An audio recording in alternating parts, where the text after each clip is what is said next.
Well, sirens are sounding across central Israel following the launch of a ballistic missile from Yemen. The Israeli military says it has been successfully intercepted with no reported injuries.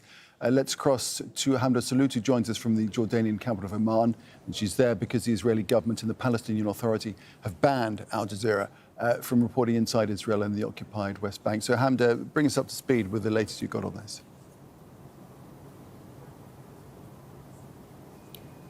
Well, the Israeli military has confirmed that they shot down one long-range projectile that was launched from Yemen, now known as a ballistic missile that was shot down by the Arrow system. This is the longest range of the air defenses that Israel had, but it's also worth mentioning that the American THAAD system was also dispatched to try and get this projectile down. This is the same air defense system that shot down that missile earlier in the week, that tried to shoot down that missile that actually landed at Ben Gurion Airport. So since Israel actually broke the ceasefire in Gaza back in March, this is the 28th projectile that has been launched by the Houthis in Yemen. And the Israelis have continuously been trying to shoot them down, but most recently their attempts have not been as successful as they had previously been. And that's because the Israelis were normally shooting them down before they were even inside of Israeli airspace, but now they are getting closer and closer into Israeli airspace, and as we saw earlier in the week, even making impact. So the army says that this one was successfully intercepted,